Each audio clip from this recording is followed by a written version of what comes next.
નમસ્કાર મિત્રો, Gujarat division news પર સમાચાર મળી રહ્યા છે। ક્રાંતિ સૂર્ય તતિયા ભીલ જન્મ દિવસ નિમિત્તે દાહોદ ખાતે જયસ સંગઠન દ્વારા પ્રથમ કાર્યક્રમ યોજાયો। જય બિરસા મુંડા આદિવાસી યુવા સંગઠન ગુજરાત પ્રદેશ પ્રભારી શ્રીમતી તરુલતાબેન અઠીલા, પ્રદેશ અધ્યક્ષ શ્રી અલ્કેશભાઈ કિશોરીના, દાહોદ જિલ્લાના પ્રમુખ સુનિલભાઈ ભુડિયા, जिला प्रभारी शनुभाई संगाड़ा नेतृत्व में क्रांतिवीर टाटिया भील जन्मदिवस कार्यक्रम BR आंबेडकर हॉल खाते सामाजिक और सांस्कृतिक कार्यक्रम योजायो।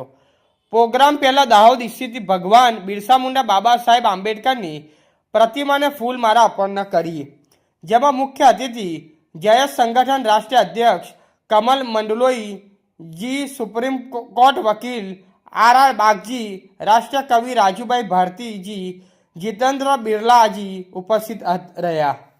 सुप्रीम कोर्ट वकील RR बागजी ए जणाव्યું કે ભીલ રેજિમેન્ટ બનવું જોઈએ। આવનાર 10 વર્ષમાં દાહોદ જિલ્લાને આખરી હરોળમાંથી ઉઠાવીને આગળ લઈ જવા માટે જયસ સંગઠન કાર્ય કરશે। પ્રોગ્રામમાં ઉપસ્થિત સ્થાનિક યુવાઓ તથા डांस कार्यक्रम करनार बाळकोनुं शील्ड आपी सन्मान करायुं। प्रोग्राम बाद जय बिरसा मुंडा आदिवासी युवा संगठन द्वारा विविध मांगणीओ लईने जिला कलेक्टर श्रीने आवेदनपत्र आपवामां आव्युं, जेमां प्रमुखनी मांग तरीके भील रेजिमेंट बनाववा प्रधानमंत्री तथा राष्ट्रपतिने लेखित रजूआत कराई। रिपोर्टर वादी बरवतसिंह, લીમખેડા, दाहोद।